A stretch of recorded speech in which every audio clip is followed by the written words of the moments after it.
Alors peut-être pour poser rapidement un petit peu les termes et les enjeux du débat de ce soir, une rapide définition de la Smart City. Alors moi j'en suis pas un expert, hein, donc mes intervenants pourront peut-être corriger et compléter cette rapide définition que je propose.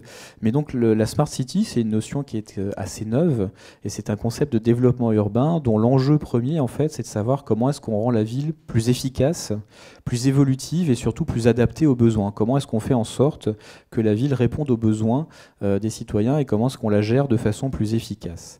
Et cette notion de Smart City, elle est indissociable de l'idée de nouvelles technologies, puisqu'elle s'appuie sur une série d'objets, des objets connectés qui vont collecter de la donnée et de services qui vont pouvoir en découler. Alors le périmètre de la Smart City, il est très très large. Il va inclure la question des services globaux de la ville, les questions d'infrastructure, les questions de réseau, les questions de transport. Et ce soir, on va aussi d'ailleurs s'intéresser à un niveau un peu plus infra. On va s'intéresser aussi, alors là on innove peut-être avec cette notion, au Smart Habitat. Mais en tout cas, on va poncer la Smart City vraiment, je dirais, de l'habitat, de la zone d'habitation, le logement individuel, privatif, et avec une vision. Et donc on va partir de ce point de vue-là et aller jusqu'à une vision plus large. Donc là, on tord peut-être un peu la définition stricto sensu de la Smart City, mais c'était intéressant, nous semblait-il, quand même, d'aborder aussi cette question de, à l'heure des objets connectés, à l'heure des collectes de données généralisées, d'aborder aussi ces questions au prisme de l'habitat individuel. Alors cette question de Smart City, évidemment, elle place les données au cœur de ces problématiques. Pourquoi ? Parce que, comme je l'ai indiqué, elle repose vraiment sur une série d'outils, sur une série d'objets connectés, sur une série de capteurs, et ce sont vraiment les données qui vont permettre, une fois collectées, une fois traitées, analysées, qui vont pouvoir permettre d'améliorer la gestion de la ville.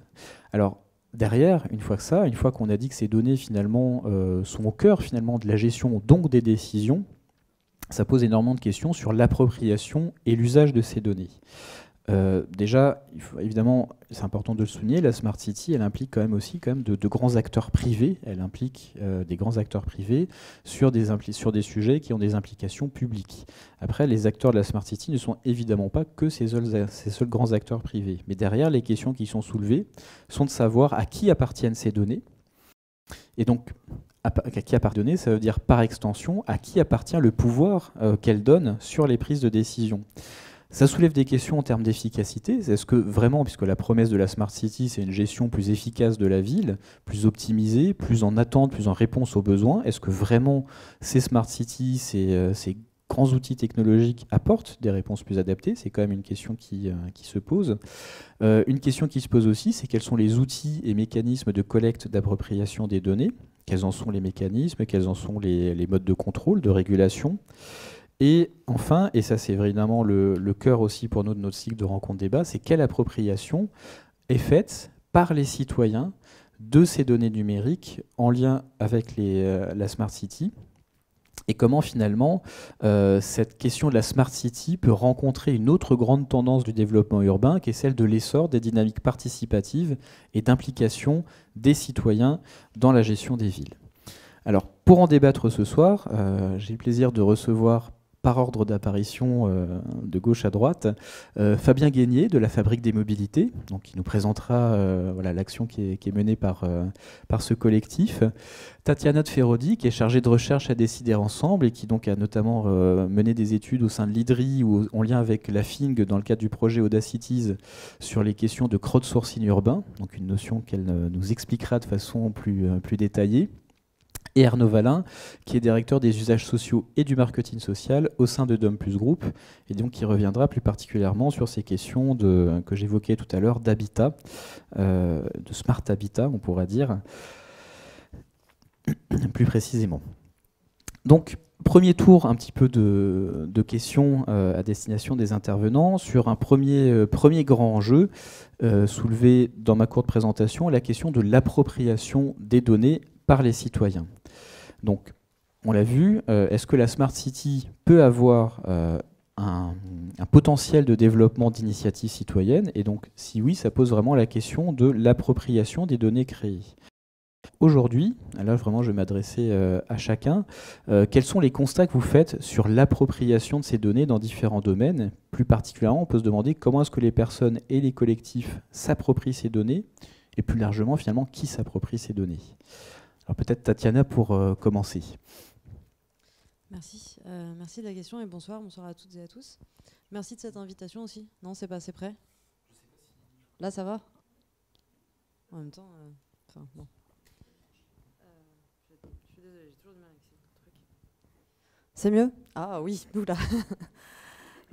Donc voilà, donc bonsoir tout ça. Je suis ravie d'être là, merci de l'invitation. C'est vrai que le concept de Smart City, c'est quelque chose dont on a beaucoup parlé à l'IDRI et à la FIN quand on a fait le projet Audacities. C'était un petit peu le deuxième projet qu'on avait fait après un premier projet sur le crowdsourcing. Nous, en fait, on était parti d'un tournant dans la Smart City, parce qu'aujourd'hui, quand on parle de ville intelligente, on se dit toujours, oui, la ville intelligente, c'est forcément participatif, c'est forcément impliquant les citoyens. Il y a vraiment aujourd'hui une idée qu'on ne peut pas faire une ville intelligente sans les citoyens. Quand on a commencé à travailler sur le sujet environ en 2015, ce n'était pas tout à fait le cas. En fait, on avait encore un grand espoir que la ville intelligente, elle allait être entièrement automatisée, que ça allait être une ville comme Songdo en Corée du Sud ou Masdar City à Abu Dhabi, donc vraiment des villes où en fait tout était pensé pour que le citoyen, l'habitant, n'ait aucune décision à prendre et suive juste le chemin qu'on lui avait tracé, notamment en termes de transport, de consommation d'électricité, d'énergie, etc. Donc cette nouvelle utopie en fait a commencé à être remise en question environ en 2016. Et à ce moment-là, on a commencé à se poser la question de justement comment est-ce qu'on réimpliquait les habitants, notamment parce que les villes purement techniques, ça marchait pas trop en fait. Typiquement, à Songdo, en fait, personne ne veut y aller. Pareil à Masdar City, ils avaient prévu 20 000 habitants, ils en ont 1500. Enfin, donc voilà, donc il y avait quelques difficultés. Et en plus, en France, c'était aussi un moment où on se posait la question de est-ce qu'on pourrait avoir un modèle français de la ville intelligente, donc un modèle plus collaboratif, plus participatif.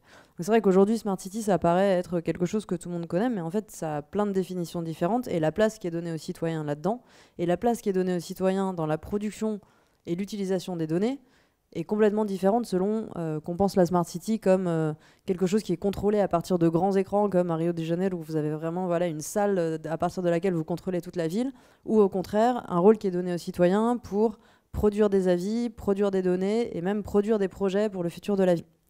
Donc concrètement, aujourd'hui quand on se pose la question de comment ces appels à la ville intelligente se sont traduits en termes de production et d'appropriation des données par les citoyens, on est un petit peu déçus. En fait, il y a 3 éléments dont je vais vous parler, 3 domaines en fait, sur lesquels on avait cet objectif-là, mais c'est assez décevant en termes de résultats, parce que le grand potentiel du numérique, c'était de permettre justement de produire, d'organiser et de diffuser tout un tas de nouvelles données qui permettaient de transformer les services urbains, les services publics. Ce qu'on a vu en fait dans ces différentes initiatives, c'est à la fois des mouvements de capteurs citoyens, des mouvements autour de l'open data, dont vous avez parlé la semaine dernière, mais je reviendrai un tout petit peu dessus. Et une troisième type d'initiative dont vous avez aussi parlé, qui est celui de la participation citoyenne augmentée par le numérique. Donc c'est 3 domaines dans lesquels on aurait pu s'attendre à ce que les citoyens s'approprient les données. En ce qui concerne les capteurs citoyens, c'est un premier mouvement qui est un petit peu issu des initiatives de sciences citoyennes. C'est toutes les personnes qui ont commencé à utiliser les outils numériques pour capter, par exemple, la pollution, pour avoir des mesures indépendantes de la pollution de l'air, la pollution de l'eau, la pollution sonore, et du coup utiliser des nouvelles données, mieux qualifiées, géolocalisées différemment, pour aller faire du plaidoyer, aller vraiment faire remonter des questions.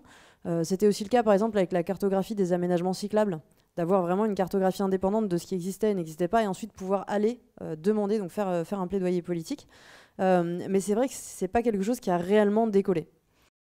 Le deuxième domaine qui est celui de l'open data, donc on avait l'idée d'ouvrir des données, notamment publiques et puis de plus en plus privées, pour augmenter la transparence de l'action publique. Mais en fait, on a vu que ça a surtout été orienté vers le développement de nouveaux services, donc avec des données peut-être moins politiques et plus basiques. Et puis une grosse difficulté sur l'ouverture. Aujourd'hui, il y a eu un baromètre qui a été publié il y a quelques semaines sur l'état de l'open data territorial, par exemple, sur les collectivités, et qui montre que les collectivités n'ouvrent pas leurs données, n'ouvrent pas forcément les données les plus... pas toutes, hein, mais n'ouvrent pas forcément les données les plus intéressantes, et que pour les citoyens, quand on veut aujourd'hui avoir accès à des données, qu'elles soient urbaines ou autres, c'est un peu le parcours du combattant. Donc, ce qui est intéressant, c'est qu'il y a eu toute une communauté de citoyens qui s'est structurée autour de la bataille de l'open data. Pensez à Regard Citoyen qui fait des déclarations tous les 2 jours, enfin des demandes à la CADA, à la Commission d'accès aux documents administratifs, très régulièrement pour justement avoir accès à ces données qui devraient être ouvertes et ne le sont pas. Et à l'intérieur de l'administration, c'est un projet qui est également porté. On peut penser à Etalab au sein de l'administration, enfin de l'État. Et finalement, rapidement sur les civic tech, en fait, on pouvait aussi s'imaginer qu'avec le numérique, les citoyens allaient pouvoir participer plus facilement. Ils allaient pouvoir produire à la fois des données concrètes, des recensements, des choses de terrain, et de nouvelles idées, de nouvelles manières de construire des projets collectivement, sans que ce soit la collectivité qui toute seule fasse une politique publique. Après, c'est vrai que les offres qui ont été faites aux collectivités en termes d'outils numériques, elles promettaient un peu tout et n'importe quoi. Donc engager le citoyen, recréer la confiance, recréer le lien social, améliorer les services. Et il y a une grande part des outils en fait qui vont rester simplement sur du signalement ou du recensement, donc sur vraiment ce qui est la partie gestion de la ville, à partir des expériences par exemple de Cyclic Fix ou de Fix My Street à Paris, si vous voulez tester, il y a une application qui s'appelle Dans ma rue. Ça consiste à dire voilà, il y a un trou dans la chaussée, venez le réparer. Il y a au hasard un camion qui est garé sur la piste cyclable. Je ne sais pas si vous avez suivi, il y a eu tout un débat là-dessus. Est-ce que c'est de la délation ou pas? Mais voilà. Donc c'est un rôle en fait assez limité qui est donné aux citoyens, un rôle de capteur. Et justement, on ne voit pas cette appropriation et cette mise en capacité, ce pouvoir du citoyen à partir de ces données-là. Donc on en reparlera, mais effectivement, ici, les données n'ont pas servi de nouveau à améliorer la participation citoyenne jusqu'à aujourd'hui. Alors Fabien, peut-être pour rebondir, justement, vous à votre échelle, notamment sur les questions de mobilité et de création de communs de la mobilité, quel constat vous faites sur l'appropriation de ces données par les citoyens? Nous, on fait un constat similaire. Bonjour à tout le monde. Alors nous, on s'est beaucoup posé la question de l'appropriation et du coup, ça a donné lieu à pas mal de discussions en interne sur quelle peut être fabrique sur sensibiliser le citoyen à l'usage que peut donner la captation de ces données. Est-ce que vous pouvez juste dire quelques mots justement peut-être sur la fabrique des mobilités aussi en tant que telle? Alors la fabrique des mobilités, en fait, c'est un consortium dans lequel il y a à peu près 70 acteurs, donc qui vont de quelques startups à des grands groupes type Michelin, Renault. Et la vocation, c'est d'être un accélérateur d'innovation. Mais avec une particularité, c'est qu'on veut générer de l'open source et des Creative Commons. Donc l'idée, c'est de dire, est-ce qu'un ensemble d'acteurs partagent une opinion similaire sur une évolution d'usage? Typiquement, ça peut être le covoiturage, le vélo, la trottinette, l'usage de batterie. Et de se dire, plutôt que de tous partir séparément et de se mettre en concurrence, quel est le pot commun sur lequel vous pourriez travailler de façon à créer des communs et après d'utiliser ça pour accélérer l'innovation. Et dans ce cadre-là, du coup, il y a beaucoup de discussions, entre autres, sur la donnée, parce qu'évidemment, la donnée, c'est censé être un bon outil d'analyse.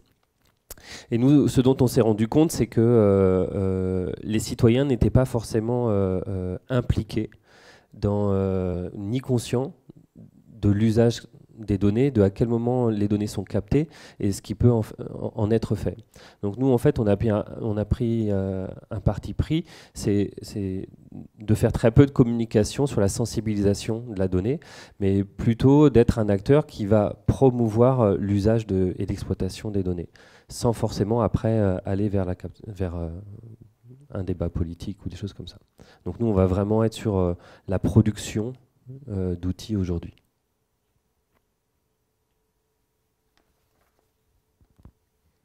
Merci. Bonsoir. Du coup, côté de Dom Plus Group, la question de l'appropriation, on se l'est posé beaucoup par rapport à notre histoire. Donc peut-être pour faire un petit rappel pour comprendre d'où on parle. Dom Plus a historiquement, en fait, à l'origine, accompagné surtout des personnes qui étaient des retraités, donc pris en charge par leur caisse de retraite complémentaire, ou des personnes en invalidité pris en charge par leur institution de prévoyance. Et du coup, derrière ces questions de montée en âge, donc la retraite ou d'invalidité, se posait la question du maintien à domicile. Et du coup, on a commencé à accompagner des personnes beaucoup autour de cette question du maintien à domicile. Très vite est venue du coup dans nos accompagnements et dans les échanges qu'on avait avec les personnes, la question des dispositifs techniques. Parce que pouvoir rester à son domicile, de plus en plus, ça engage des dispositifs techniques. Ces dispositifs techniques, du coup, qui au départ étaient essentiellement mécaniques, se sont numérisés et sont devenus en fait des nouvelles technologies de l'information. Donc, du coup, on s'est mis à accompagner l'installation de dispositifs de nouvelles technologies de la communication à l'intérieur du coup des habitats des personnes. Donc c'est de là qu'est venue notre première expérience. La deuxième expérience d'où on parle, c'est que comme on accompagne de plus en plus de dispositifs techniques, on commence à être reconnu sur cette question de l'accompagnement du coup des applications ou du coup des outils connectés. Et on a y compris des producteurs qui nous demandent de tester l'usage ou le non-usage plus exactement, parce que souvent on fait appel à nous quand les dispositifs ne sont pas utilisés, pour essayer de comprendre en fait ce qui se passe et pourquoi les gens n'utilisent pas forcément. Du coup, d'où la réponse à la question, appropriation. En fait, nous, on couvre des publics très larges, donc il n'y a pas vraiment de réponse unique, mais justement, si on prend le spectre, l'appropriation, elle est un petit peu différente si on parle justement de personnes assez âgées, où là, nous, on a de 10 à 50% justement en fonction des publics, de personnes pour qui la problématique qui se pose, c'est qu'ils ne sont pas du tout à l'aise avec l'environnement technique ou informatique. Et on a quand même tout un tas de dispositifs installés au domicile des personnes pour en faire des smart domiciles ou des domiciles communicants ou des domiciles intelligents, je ne sais pas quel terme il faut employer, qui relèvent quand même d'un certain nombre de compétences techniques par rapport aux outils connectés, par rapport à l'outil informatique. Et donc, dans certains cas, nous, ça écarte 50% du public qu'on accompagne. Quand je parle de 10%, c'est parce qu'on accompagne aussi beaucoup de proches qui ont des rôles d'aidants par rapport du coup, aux personnes en invalidité ou du coup, en vieillissement. Et du coup, eux sont souvent, par contre, beaucoup plus habiles et beaucoup plus à même de s'approprier ce type de dispositif. La deuxième contrainte qu'on a par rapport à l'appropriation, c'est une contrainte du coup, par rapport du coup, aux capacités.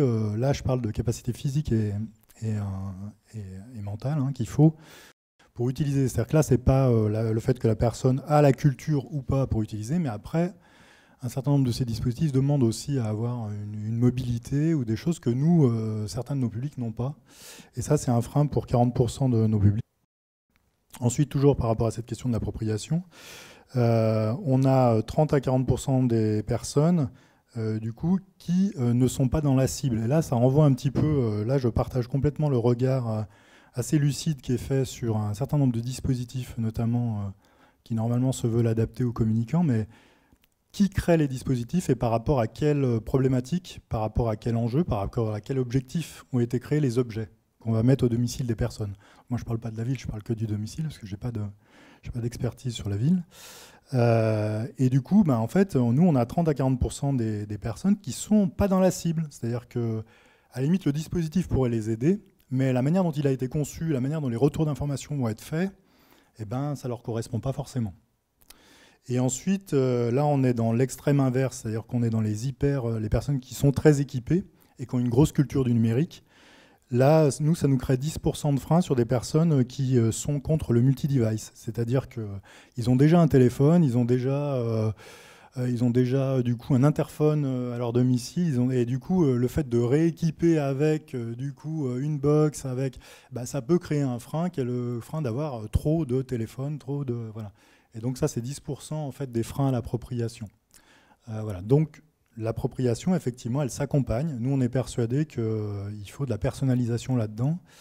Et quand on ne peut pas personnaliser l'outil lui-même parce que la production est déjà faite, il faut personnaliser du coup l'appropriation et la capacité du coup à passer à l'usage en fait. On le voit avec ce premier tour un petit peu de piste, qui a vraiment à la fois un certain nombre de promesses quand même qui sont liées à ces outils numériques, que ce soit en termes d'appropriation, en termes de lutte contre l'isolement, mais quand même un frein, quelle que soit l'échelle sur laquelle on va s'intéresser, finalement il y a encore un certain nombre de freins qui vont empêcher l'appropriation et du coup la libération de toutes les promesses des outils qui peuvent être associés. Alors Arnaud Valin, vous avez évoqué un petit peu dans votre historique comment pour vous ces questions se posent, et vous avez évoqué donc, et en plus les freins individuels dans l'appropriation, que ce soit lié à la question d'expertise, que ce soit lié à la question de multiplication des objets. Néanmoins, on peut quand même se poser la question de savoir en quoi tout ce développement un peu du smart habitat, de ces outils connectés, de ces logements intelligents peuvent permettre de lutter contre l'isolement. Alors, en fait, nous, dans les dispositifs qu'on accompagne, hein, donc je parle toujours de là, donc on n'accompagne malheureusement pas 100% des dispositifs existants pour équiper les logements. On en a qui sont vraiment dédiés à la question du lien social. Et notamment, on en a qui sont vraiment construits, effectués pour que le lien entre une personne qui est un petit peu isolée à son domicile et sa famille, par exemple, qui peuvent être loin, du coup, ce lien soit plus fort et soit plus présent. Donc dans ces cas-là, la question du lien social, elle est au cœur même du dispositif technique qui est installé du coup, dans le lieu de vie. Alors pour prendre un exemple concret, on a une application qui permet, comme on le fait nous assez facilement d'ailleurs avec nos téléphones, nos smartphones, mais ce n'est pas forcément le cas des personnes qu'on équipe là. Ça leur permet d'échanger des photos avec du coup, leurs petits-enfants, ça leur permet d'avoir un flux du coup, d'informations et d'échanges avec la personne qui est aidante au sein de la famille, etc. Donc là, du coup, la question du lien social, elle est dans le cœur du dispositif lui-même.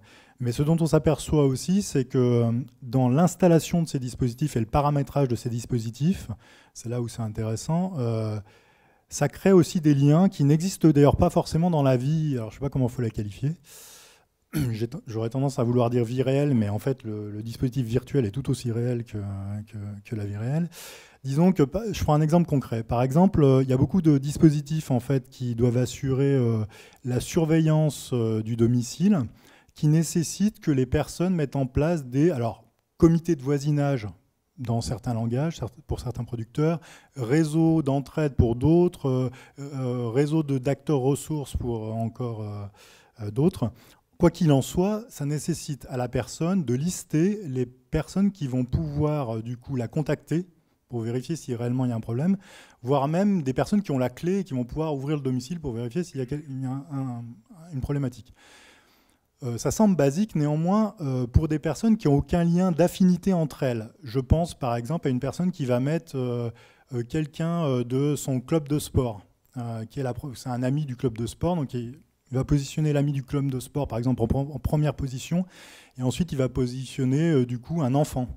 En fait, l'enfant et la personne du club de sport peuvent très bien ne pas du tout se connaître. Et du coup, là, il se crée quelque chose d'intéressant, que je trouve intéressant, moi, à mon sens, c'est que c'est le dispositif technique qui va créer du lien, et notamment, du coup, du transfert entre des personnes qui se seraient peut-être jamais contactées entre elles. C'est-à-dire que, je m'explique, le dispositif va essayer de contacter une des personnes listées, et les listes peuvent être importantes, ça va jusqu'à 10 personnes. Et quand il y a un échec sur le contact de la première qui est mis en haut de tableau, il va automatiquement relayer vers la seconde. C'est des liens qui ne se feraient pas forcément entre les personnes elles-mêmes parce souvent elles ne se connaissent pas. Parce qu'en fait, le principe d'une personne, c'est que... Alors, on a tendance à avoir une caricature de la personne âgée qui serait isolée à son domicile, tout ça. Nous les personnes qu'on accompagne, ce n'est pas du tout ça. Elles ont tout un tas d'activités dans des univers différents et ces univers, ils ne se causent pas forcément entre eux. Et du coup, là, le dispositif technique crée du lien par le simple paramétrage, en fait. Donc là, c'est même pas l'utilisation de l'outil, c'est ce qui est dans l'outil, le paramétrage qui crée du lien. Voilà, ça c'est pour ce qui est lié à la constitution même des outils, en fait. Tous ces effets-là que vous évoquez, finalement, est-ce que ce sont des effets qui sont prévus initialement par les dispositifs, ou est-ce que, justement, il n'y a pas d'autres effets qui étaient dans la promesse initiale, ou est-ce qu'il n'y a pas encore d'autres effets non prévus par ces dispositifs ? Alors là, ceux que j'ai cités, effectivement, ce sont des effets qui sont prévus, puisqu'ils sont inscrits même parfois dans le dur du dispositif. Nous, on constate des effets beaucoup plus, que je trouve tout aussi intéressants, mais qui ne sont effectivement pas du tout prévus par le producteur du dispositif technique. Si je prends l'exemple de l'installation d'une tablette qui est faite justement pour faciliter la communication entre les personnes qui sont à l'intérieur d'un établissement et leurs proches qui sont parfois très loin en fait, de l'établissement en question. Donc c'est un dispositif de tablette avec des échanges de photos, de messages, etc. Ça a créé quelque chose d'assez particulier dans un des établissements qu'on a accompagné, c'est que les personnes dans cet établissement se parlaient finalement pas, ou en tout cas très peu.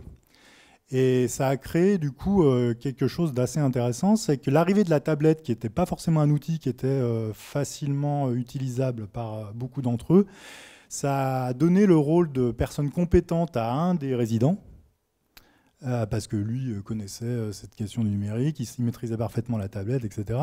Et du coup, ça a créé des espèces de réunions, au départ informelles, mais après elles se sont formalisées, c'est-à-dire des rendez-vous réguliers au sein de l'établissement, où cette personne-là, en fait, aide les autres résidents à utiliser la tablette, même parfois au-delà d'ailleurs de l'objectif initial du dispositif.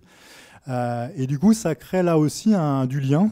Alors, ce lien social-là n'était pas du tout prévu. Mais voilà, le fait de faire entrer un objet dans un écosystème relationnel, souvent, ça crée des choses assez inattendues. Et là, en l'occurrence, très positif, parce qu'effectivement, ça crée des rendez-vous réguliers entre ces résidents du coup, de l'établissement. Voilà.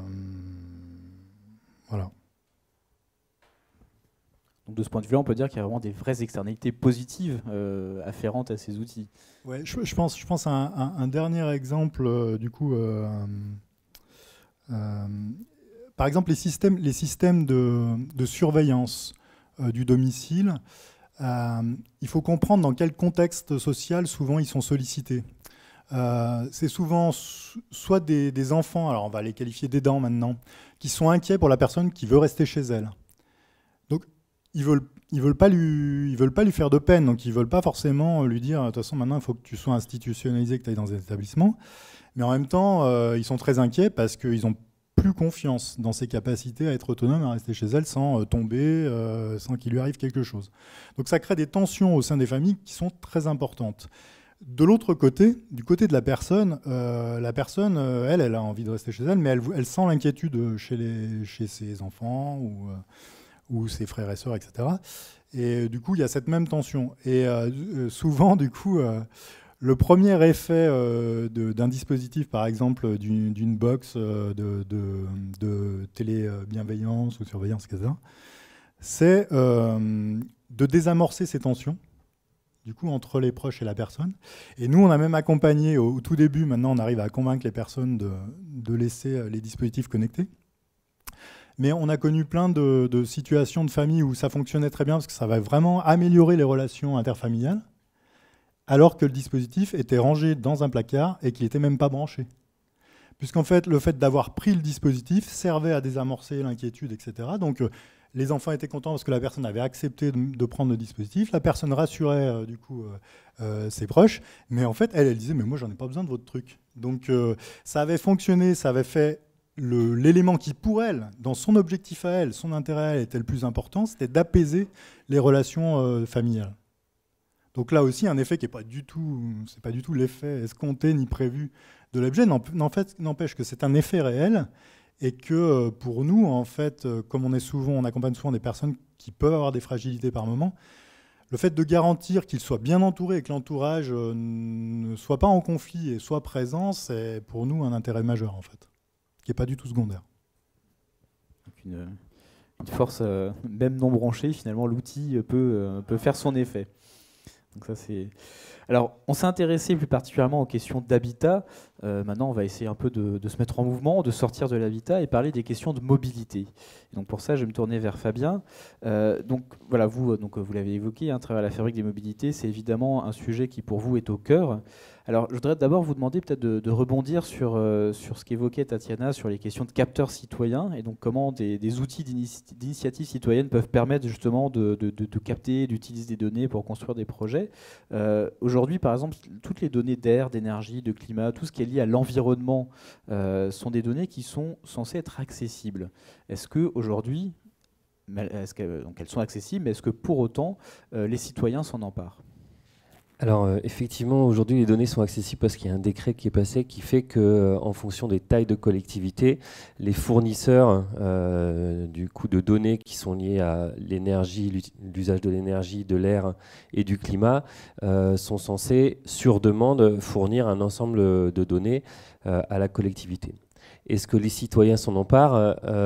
Moi, j'ai pas vu de projet, en tout cas, où il y a eu vraiment des citoyens qui s'en emparent, d'autant plus que par rapport à ce que disait Tatiana, Il y a aussi une forme de, comment dire, les collectivités elles-mêmes, même si elles s'en emparent, il y a un enjeu politique derrière qui fait que, mine de rien, il peut y avoir des élections et donc chacun va prêcher pour sa paroisse pour récolter les données et l'utiliser à son propre intérêt quelque part.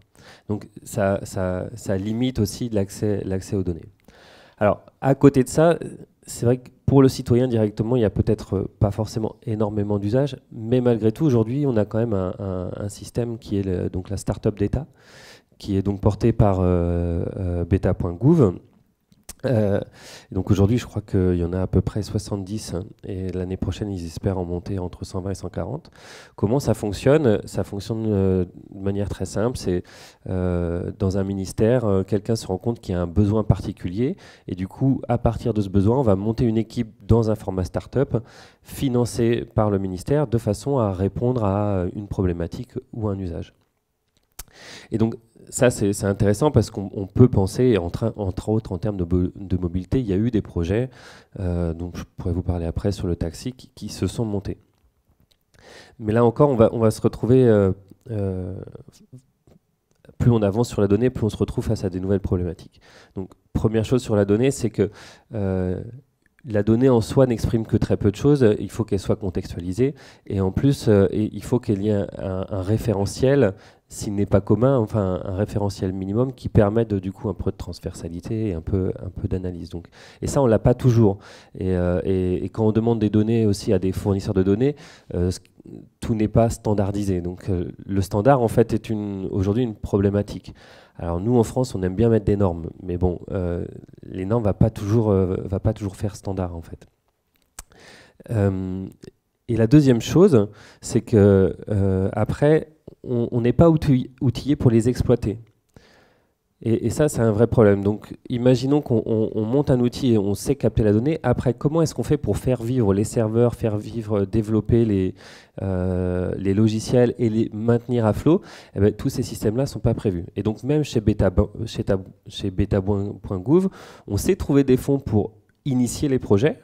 Et donc, généralement, derrière, c'est de l'open source. Donc, ça va être réutilisable, ça peut être capté par une communauté. Mais derrière, pour entretenir et maintenir l'usage, eh bien, pour l'instant, il y a très très peu de pratiques.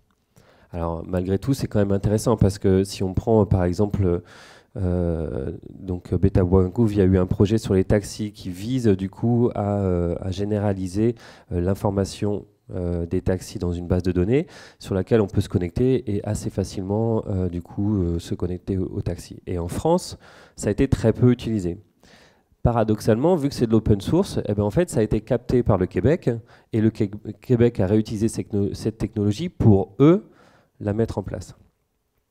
Alors, ce qui est intéressant aussi avec beta.gouv, c'est que normalement, lorsqu'on fait des projets comme ça, on s'attend à ce que l'usager le prenne en main et du coup, comment dire, développe la plateforme, développe son usage.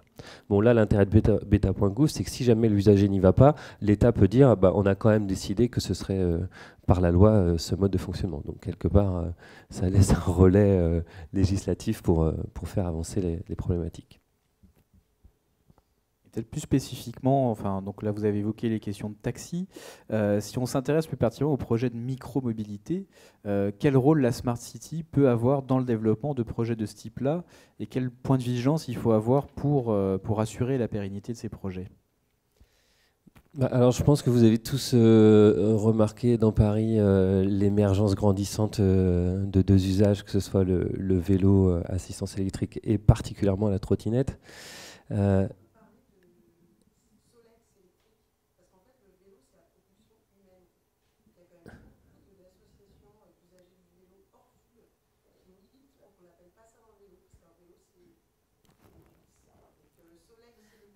Alors appelons ça Solex électrique.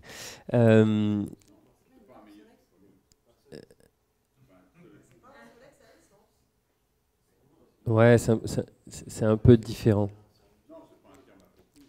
Mais bon, alors on va appeler ça VAE, comme ça, ça cachera la problématique. Alors, donc, bon, c'est des usages qui émergent et qui sont grandissants. Donc c'est intéressant, ce qui est intéressant, c'est que nous, d'un point de vue de la fabrique, ça va dans le sens de questionner les usages. Et donc là, on l'a constaté ces dernières semaines avec maintenant, on légifère sur où vont se positionner les trottinettes, comment est-ce qu'on peut créer des parkings à trottinettes. Alors, grosso modo, ce vers quoi on va, c'est les trottinettes qui vont à moins de 6 km/h, donc celles qui sont du coup propulsées par force humaine peuvent aller sur les trottoirs, et les autres, du coup, doivent aller sur des circuits spécifiques qui sont mélangés avec les autres modes de transport doux pour l'instant. Mais pour nous, ce qui est important, surtout, c'est... Hein ? Enfin, vélo.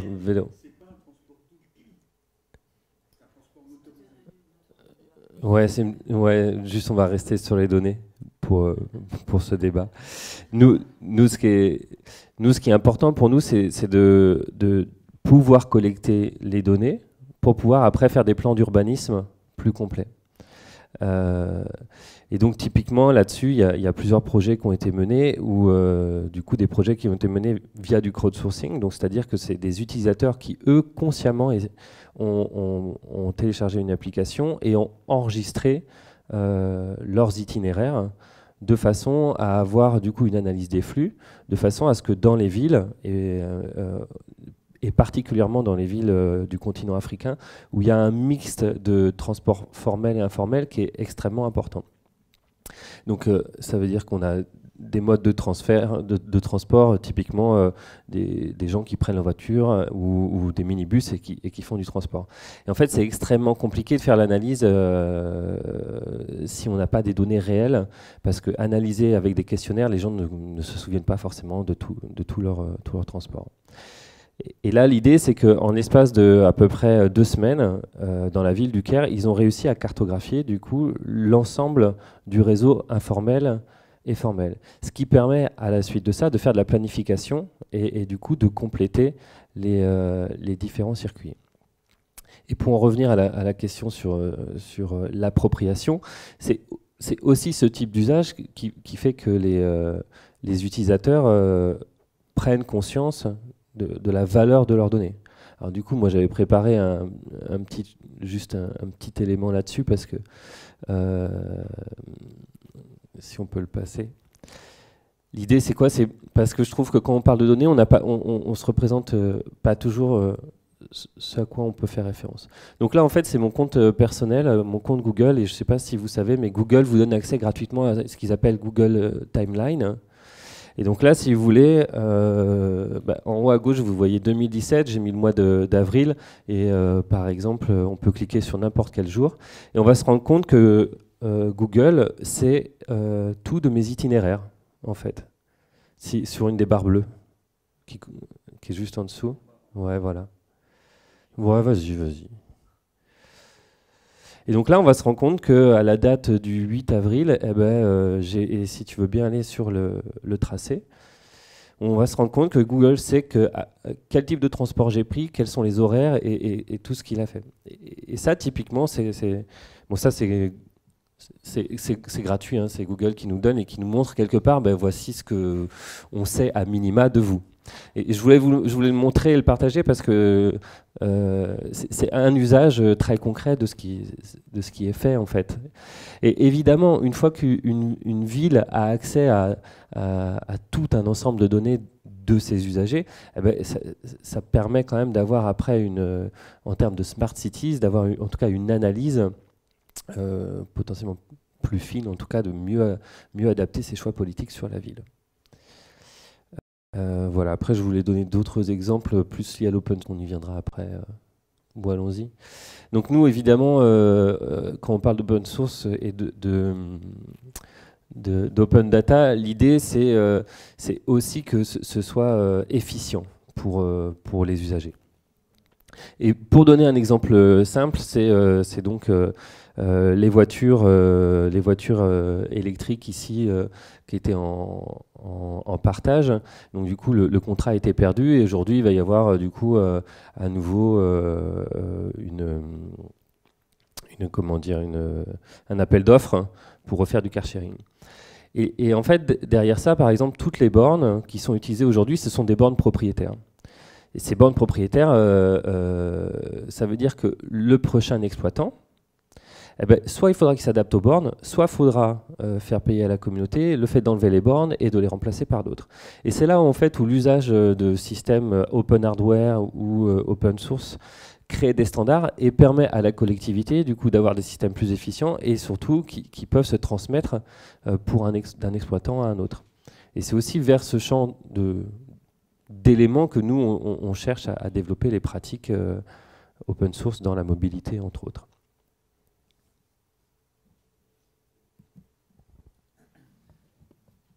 Bon, on va peut-être pas laisser afficher tous vos déplacements. Même si, donc Google, les données personnelles, c'était ça. Voilà. Donc, quand même, sur Sondage Express, quand même, qui savait effectivement que Google avait toutes vos données de déplacement?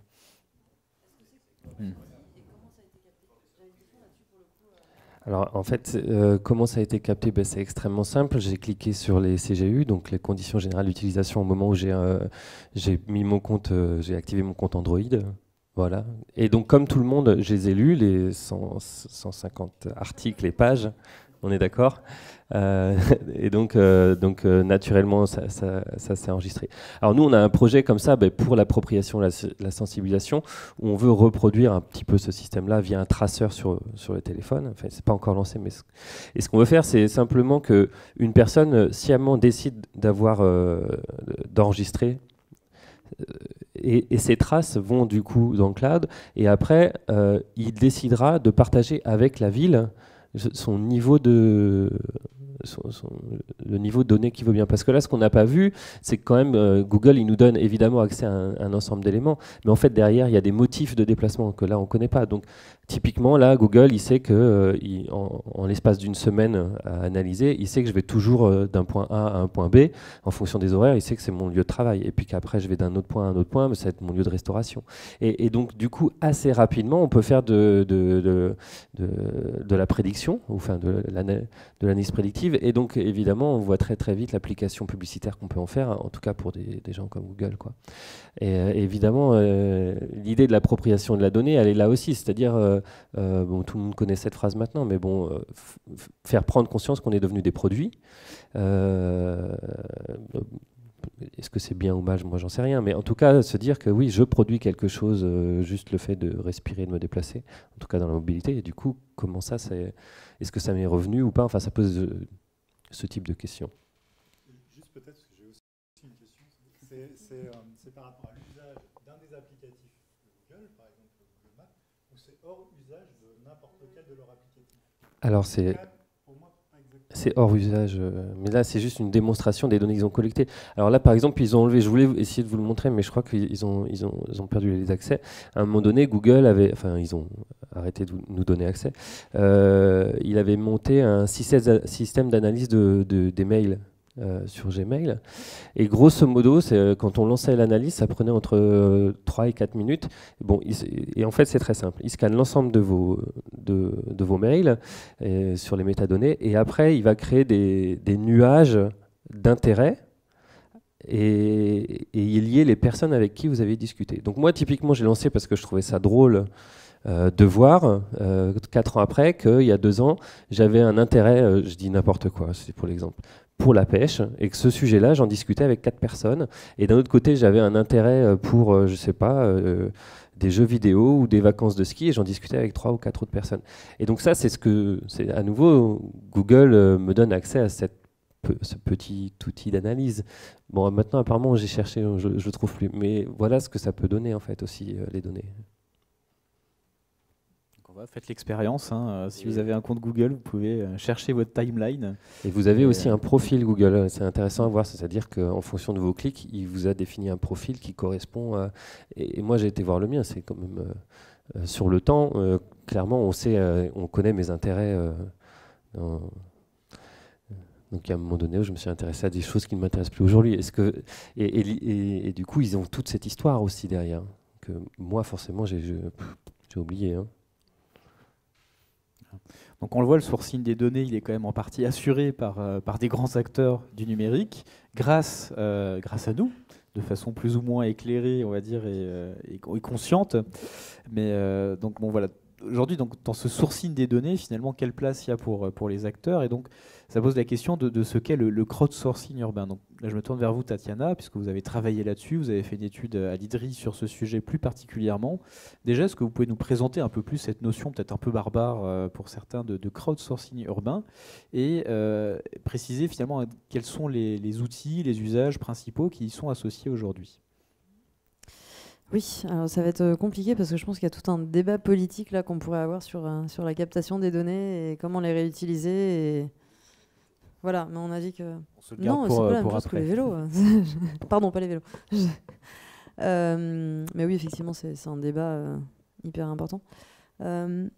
Sur le crowdsourcing urbain, du coup, alors on s'est beaucoup pris des tomates parce qu'on utilisait un terme anglais. Parce que voilà, le crowdsourcing transformé en français, ça veut dire l'approvisionnement par la foule, ou ça peut vouloir dire la production collaborative, ou ça peut vouloir dire plein d'autres choses. Nous, on a gardé crowdsourcing. Voilà. Bon. Notre idée, c'était de dire, en fait, le crowdsourcing, ça renvoie à tout un imaginaire. Oui, non, c'est pas justifié, mais voilà, j'y arrive. Parce qu'en fait, ça renvoie à un imaginaire particulier. En fait, quand on parle de crowdsourcing dans le milieu digital, on parle d'exemples qui sont très variés, mais qui vont, par exemple, d'Amazon Mechanical Turk, où vous allez en fait faire des mini-tâches et être payé au centime par Amazon, du coup.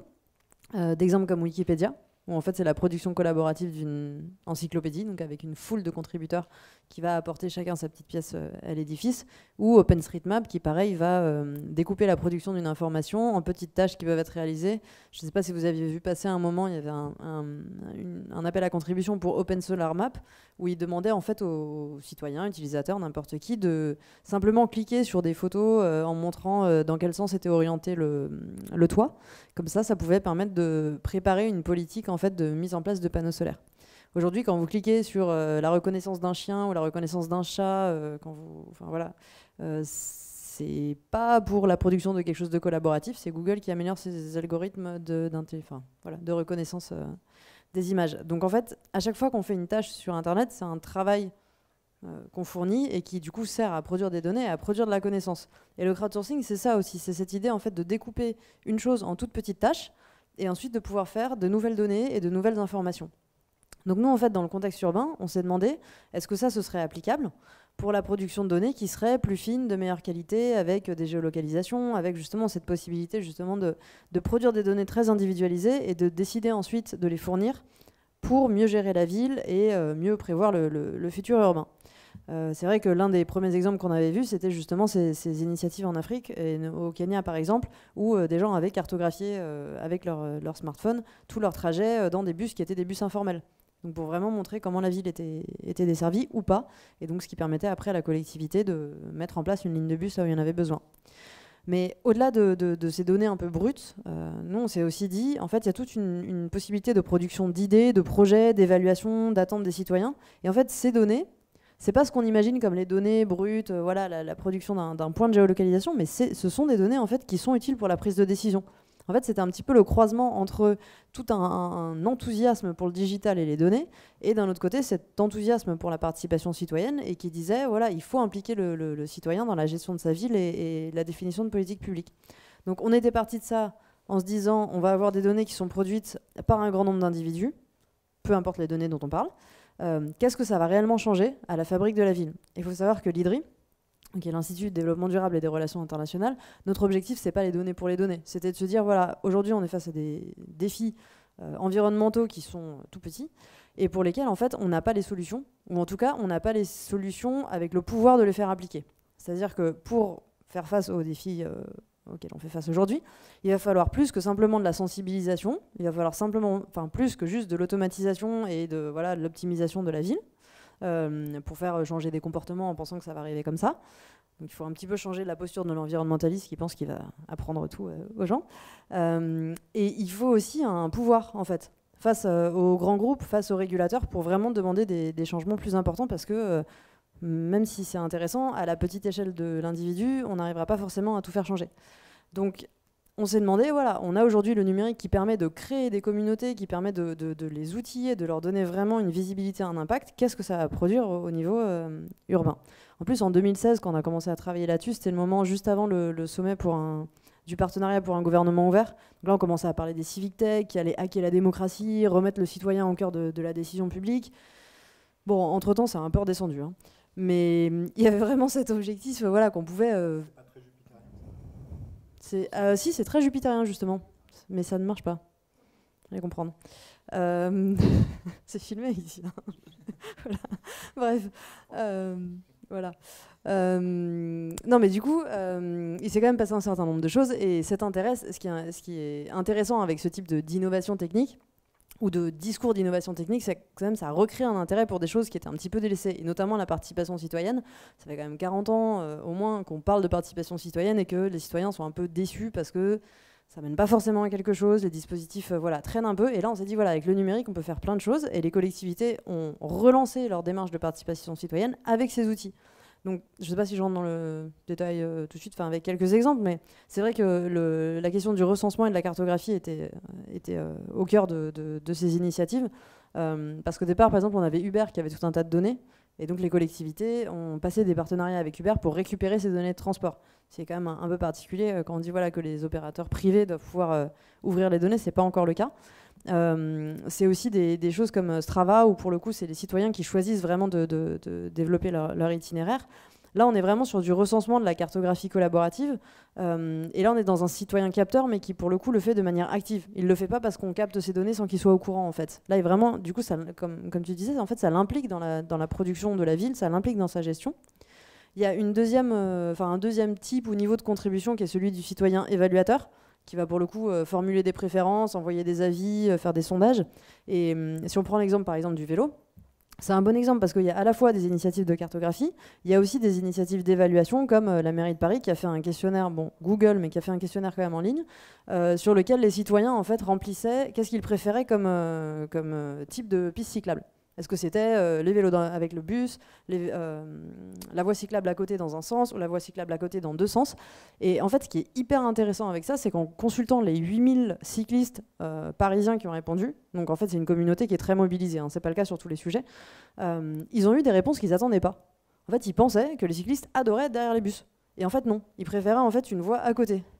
Non, mais enfin, voilà, on ne sait pas en fait ce que les cyclistes veulent. Enfin, c'est quand même assez nouveau dans une ville comme Paris de développer une politique comme ça, en faveur du vélo.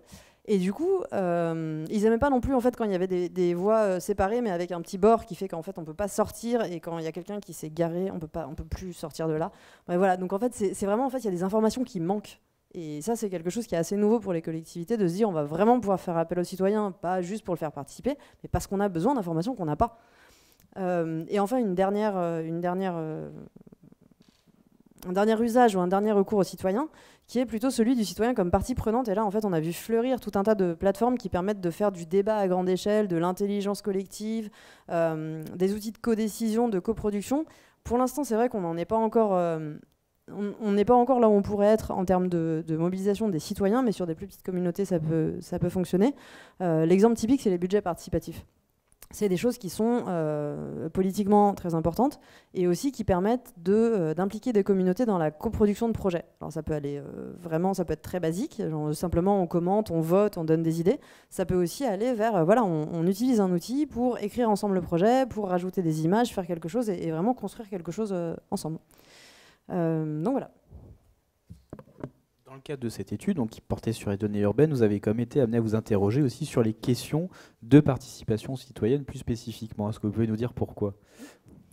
Oui, on était vraiment parti sur une approche assez technique en se disant, c'est vrai qu'au début, nous aussi, ça nous a un peu attiré la Smart City, en mode genre, ouais, on va tout optimiser et du coup, ça sera tout hyper écologique, on va faire des smart grids, enfin, tout va être merveilleux. Très rapidement, en parlant en collectivité, on s'est rendu compte qu'en fait, ça marchait pas du tout. Je me souviens d'un exemple à Issy-les-Moulineaux, où ils nous disaient on a fait un super écoquartier avec gestion automatique du chauffage, et puis que de l'autoproduction. Enfin, c'était super sur le papier, sauf qu'en fait, quand vous rentriez dans les appartements, en fait, c'était chauffé à 25. Et donc voilà, c'était automatique, hein, mais à 25. Et du coup, le résultat n'était pas du tout celui qui était escompté. En fait, il n'y avait pas eu de consultation auprès des citoyens. Et là, on a commencé à se dire, ah oui, il y a peut-être un problème en fait. Donc ça nous a très très vite amené à la participation citoyenne. Et c'était vraiment cette idée de vraiment renouveler comment on pense la participation citoyenne en se disant que le citoyen est utile et pas juste là pour casser les pieds. Et en même temps de renouveler aussi l'approche du digital, parce que l'approche du digital est quand même assez proche des environnementaux, au sens où ils se disent, en fait, si on rétribue ce que font les citoyens, si on les nudge, si on les pousse un petit peu parce qu'on sait vers où il faut les emmener, ils vont changer leur comportement. Et du coup, en fait, on avait vraiment envie de regarder le croisement entre comment on fait vraiment de la mise en capacité ou de l'empowerment des citoyens, vraiment de leur donner du pouvoir, tout en profitant de l'opportunité du digital. Et c'est vrai que voilà, face à toutes ces promesses des Civic Tech, on s'est posé un certain nombre de questions et il y a eu une grosse déception au bout de quelques années d'usage des outils numériques, notamment pour la production de données, à différents niveaux, parce que les collectivités trouvaient d'abord qu'il n'y avait pas de participation. C'est qu'en fait, même si on avait mis un très joli outil qui était super sympa, on pouvait jouer dessus, c'était Super Mario, en fait, personne ne venait dessus. Et en particulier, les jeunes ne venaient pas dessus, même si on pensait que les jeunes allaient venir tout de suite. Il y avait une deuxième question et qui en fait est hyper importante, c'est qu'en fait on savait pas quoi faire des données, parce que un certain nombre de collectivités ont mis en place des super outils parce que c'était super innovant et c'était, vraiment il y a vraiment un gros intérêt quoi. On se demande qu'est-ce qu'on va pouvoir en sortir, et le problème c'est qu'une fois que ça arrive, on sait pas. On n'a pas réfléchi, on n'a pas forcément vu avec les équipes en interne, et du coup, on se retrouve avec une masse de données, parce qu'aujourd'hui, si vous regardez les masses de données qu'ont les collectivités, c'est énorme, mais en fait, elles ne sont pas utilisées, elles ne sont pas croisées, et elles ne sont pas réfléchies à l'avance pour se dire, voilà, alors on va faire... je ne sais pas si vous savez, dans les arbres à Paris, il y a des capteurs qui disent tout sur en fait, la vie de l'arbre. Mais ça, c'est quelque chose qui n'est pas du tout croisé avec les données sur la végétalisation à Paris, et savoir qui gère l'arbre, et voilà. Donc la masse de données existantes est énorme, mais on ne sait pas du tout quoi en faire. Et c'est pareil avec la participation citoyenne. Vous avez parfois 20 000 contributions. Qu'est-ce que vous allez en faire des 20 000 contributions? Voilà, vaut mieux le savoir avant quand même. Et enfin, la dernière chose qui a pu décevoir, c'est qu'en fait, il faut en fait des coûts et des moyens pour animer ces dispositifs.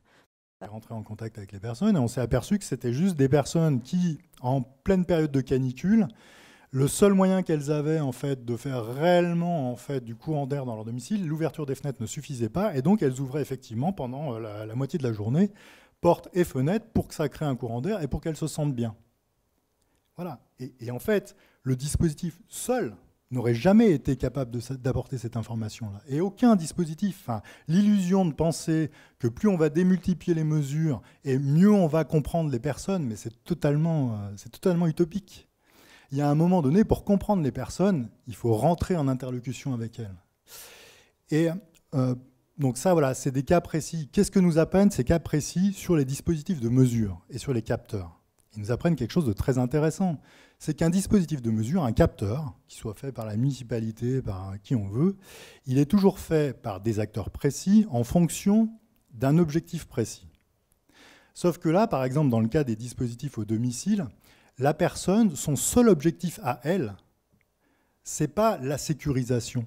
Donc en fait, à des moments donnés de sa vie quotidienne, elle va, elle, être dans des objectifs différents. Par exemple, le bien-être au domicile, le fait d'être le moins inconfortable possible, donc notamment d'aérer le domicile, c'est quand même un objectif de base. Certes, c'est pas l'objectif du coup de la sécurité. Et peut-être même qu'on peut se dire que parfois c'est contradictoire, parce que laisser effectivement la porte grande ouverte, ça dépend où sont les personnes, c'est pas forcément très sécuritaire. Néanmoins, la personne, on ne peut pas la qualifier, la déterminer uniquement par rapport à un objectif unique, qui serait l'objectif qui a été pondu par un producteur de dispositifs techniques, ou même, voire par une collectivité, où la personne, elle est dans des objectifs qui sont multiples, et dans des intérêts qui sont multiples. Et l'outil seul, souvent, ne peut pas donner cette multiplicité en fait, de comportements de vie et d'intérêts. Donc nous, on est persuadés que, bien entendu, que ces dispositifs apportent un plus. Par contre, pour qu'ils apportent un plus, il faut vraiment qu'ils soient dans une complémentarité entre apport d'information et médiation, ou ce qu'on va appeler, nous, dans notre langage, intermédiation. Parce que nous, on est souvent entre différents dispositifs et différents instituts qui protègent les personnes, qui assurent leur couverture, notamment en santé sociale. Mais il y a un moment donné, il faut du coup quelque chose qui relève plus de l'échange humain que de la simple mesure, en fait, et du simple apport de données. Et nous, on est persuadés que si on fait bien les choses, l'un va alimenter l'autre. Mais il ne faut pas tomber dans l'idéologie que ça sera du tout technique, du tout donné ou du tout humain. On n'en est plus là. La vraie question, c'est comment on rend complémentaire et comment on fait que les choses soient faites de manière intelligente avec cette complémentarité du coup d'apport d'informations et du coup d'échanges directs entre personnes. On voit, il y a une complexité de la personne que n'épuise pas la personnalisation de la donnée. Alors toujours sur cette question de personnalisation des données et puis des impacts qu'on peut avoir sur la question d'utilisation des données, vous Fabien, vous avez une réflexion un petit peu autour de la question des smart grids. Est-ce que vous pouvez nous en dire plus ? En fait, l'idée c'est simple, c'est moins lié à la personnalisation des données, mais c'est simplement qu'en termes de l'électrification des véhicules peut permettre de changer, en fait, d'apporter des solutions de stockage, en fait, et ça a déjà été utilisé dans d'autres pays. Et l'idée, c'est que potentiellement, ça peut repenser les infrastructures telles qu'elles ont été construites, parce qu'aujourd'hui, chez nous, elles sont principalement centralisées. Et donc, on pourrait avoir des infrastructures décentralisées. Et donc, des tests qui ont déjà été faits, c'est-à-dire, on a des voitures donc, qui vont être chargées pendant la nuit ou pendant la journée, et qui après vont servir de stockage et pouvoir restituer au réseau une partie de l'énergie qu'elle n'a pas utilisée pendant la journée. Mais derrière ça, ça pose aussi d'autres questions, c'est-à-dire qu'on voit par exemple dans la région lilloise des tests qui ont été faits où on se rend compte qu'on a tous des rythmes assez similaires, donc en fait il y a des pics de consommation très forts, donc le matin et le soir quand on rentre à la maison. Or, le réseau est fait normalement pour absorber ces pics. Mais la problématique, c'est que quand les pics sont trop forts, du coup, on risque d'avoir une problématique du coût réel en fait à l'énergie. Et donc le sujet, c'est quoi? C'est de dire à des grosses industries, à certains moments de la journée, trouver des moyens pour devenir off the grid, donc sortir du réseau et avoir vos propres systèmes électrification. Mais si jamais il n'y a pas ce type de solutions qui se mettent en place, du coup, comment on fait pour sélectionner quels sont les usagers qui ont le droit ou qui sont prioritaires pour accéder pour accéder à l'énergie électrique. Et donc, se pose la question de la notion de l'effacement, c'est-à-dire qui sur le réseau, à qui on laisse accès ou non sur les réseaux dits smart grid et dits électriques. Moi là-dessus, en termes de projets sociaux, on n'a pas de solution a priori, mais en tout cas, c'est sûr que c'est des discussions sur lesquelles il pourrait y avoir des vrais sujets, parce que à certaines périodes de l'année, effacer des gens du réseau, c'est quand même assez compliqué en termes ou réduire un maximum, ou augmenter le prix artificiellement, enfin en tout cas augmenter le prix d'électricité à un certain moment pour certaines catégories de population, c'est très compliqué. Donc voilà, c'était simplement sur ce sujet-là. Pour terminer ce tour d'horizon, et puis avant de laisser la parole à la salle, Tatiana, vous avez parlé des civic tech. Donc, quand tout ça croise les questions de personnalisation des données, finalement, quelle utilisation des données individuelles est faite par les civic tech? Oui, alors les civic tech, c'est juste une manière de dire les structures qui développent les outils numériques de participation. Donc, il y a vraiment des civic tech très différentes, à la fois des entreprises, des associations, des collectifs. Donc, voilà, on pourra en reparler si vous voulez un peu plus d'informations là-dessus. Mais c'est vrai qu'en termes d'appropriation des données, quand on parle d'un enjeu politique, mais le transport peut en être un. Enfin, on est un. Bon. Quand on parle d'enjeux politiques, et notamment de démocratie participative ou de participation citoyenne, il y a un enjeu éthique absolument central, qui est celui de se dire, est-ce que ces acteurs vont se comporter comme Google ou pas? Est-ce que quand vous allez demander à tous vos citoyens de vous fournir des données, de participer, vous allez ensuite avoir un intermédiaire, donc une civic tech qui fournit la plateforme par exemple, qui va utiliser toutes vos données, les recompiler, les anonymiser, c'est-à-dire enlever nom, prénom, et voilà, et ensuite les revendre? Parce que vos opinions politiques, c'est quelque chose de très important sur vous, c'est quelque chose qui a énormément de valeur économique.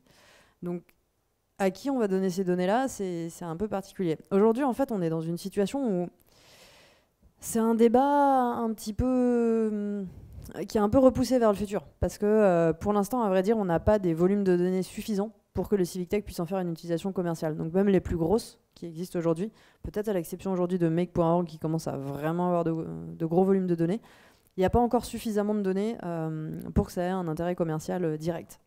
Par contre, ce qui va se passer, c'est qu'il va y avoir une confusion ou un manque de distinction entre les données personnelles, les données anonymisées et les données un petit peu non anonymisées. Les données personnelles, c'est vraiment ce que vous mettez, votre nom, prénom, email, adresse, etc. Les données anonymisées, c'est votre contribution à laquelle on a enlevé votre nom. Et les données non anonymisées, c'est vos données personnelles avec tout ce que vous avez produit, votre profil, enfin tout ça. Et donc, il y a encore, parfois, on a un peu le sentiment qu'il y a un petit peu voilà, une incertitude sur qu'est-ce que ça veut dire réellement une donnée anonymisée ou pas. Est-ce que c'est possible d'anonymiser une donnée? Souvent, quand on croise deux jeux de données, c'est très facile de retrouver la personne.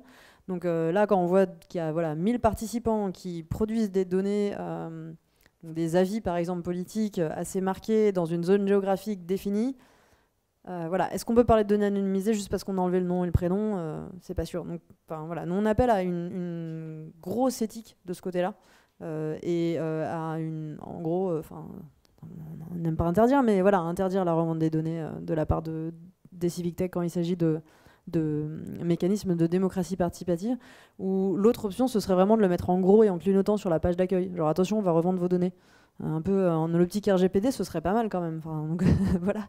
Mais pour l'instant, on n'en est pas là. Il y a un autre enjeu aussi quand même qui est moins dans la personnalisation parce qu'on peut se poser la question de voilà, est-ce qu'on va vous poser des questions en fonction du profil que vous avez et du coup on vous impliquera sur un sujet et pas sur l'autre parce qu'on sait que vous aimez ça et vous aimez pas l'autre. Dans un cadre politique, c'est quand même assez problématique. Mais au-delà de ça, il y a un autre enjeu qui est qu'en fait, ces données-là, si pour participer en politique, il va falloir utiliser des outils numériques et produire des données, il va vraiment falloir comprendre de quoi on parle. Et en fait, aujourd'hui, je sais pas vous, mais même moi, je comprends pas en fait les données. Je suis incapable de lire un code source. Je suis incapable de savoir comment fonctionne un outil concrètement si on m'explique pas. Et en fait, c'est devenu un enjeu de pouvoir. C'est devenu un enjeu pour en fait réduire des inégalités sociales ou ne pas en créer de nouvelles, de comprendre le langage du numérique. Et aujourd'hui, on n'a pas encore une politique assez importante là-dessus. On a une politique sur la médiation numérique qui commence à vraiment se solidifier avec la Mednum, donc cette coopérative qui a été lancée. Il faut encore aller plus loin dans ce qui est usage et inclusion numérique, à la fois en termes d'accès et de vraiment compréhension des outils. Mais au-delà de ça, là, il faut vraiment commencer à réfléchir à qu'est-ce que ça va signifier si on ne sait pas en fait ce qui est fait de nos données, comment elles sont produites, qu'est-ce que l'outil est en train de faire à notre place ou pas. Par exemple, comment il définit ce qu'on voit ou ce qu'on ne voit pas. Je ne sais pas si vous avez utilisé les outils qui réorganisent votre feed Twitter ou votre fil Facebook en enlevant la personnalisation. Pardon. Oh là là. Voilà. C'est assez rigolo parce que du coup, vous voyez plein de gens que vous ne voyiez pas avant. Ça pourrait être un peu pareil sur la politique et du coup, ça peut nous faire un petit peu peur. Voilà. Du coup, j'en profite pour rebondir et prêcher pour l'open source. Parce que c'est vraiment une question de fond, en fait, parce que pour nous, en tout cas, cette idée de savoir ce qu'on fait avec les données. Or, l'intérêt de l'open source là-dessus, c'est qu'en termes d'audit, on n'a pas trouvé meilleur système que celui de dire qui veut peut venir comprendre, observer et tester l'usage qui est fait des données. Et c'est pour ça que nous, on pense que l'optique de l'open source et de l'open data sont très bonnes. Alors, moi, historiquement, c'est vrai que c'est très compliqué l'anonymisation. Moi, j'ai eu la chance de mettre en place un logiciel pour la gendarmerie il y a très longtemps, quand j'étais développeur à l'époque.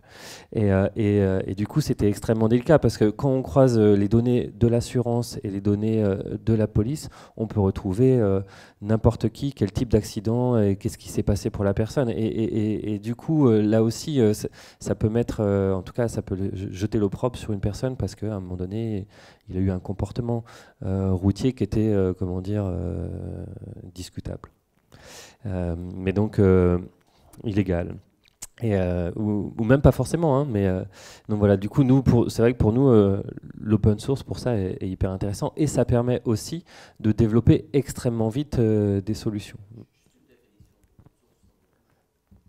Alors, pour faire simple, l'open source, c'est simplement le fait de donner accès au code qui a été produit. Alors, pas forcément, parce qu'après, il y a l'open data. Donc on peut avoir de l'open source, c'est-à-dire qu'on sait comment sont exploitées les données, et après il y a de l'open data. Alors là, il y a tout un ensemble après de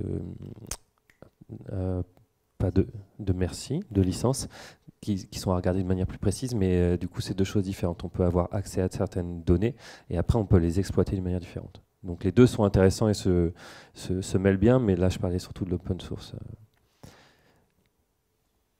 Est-ce qu'il y a des questions dans la salle?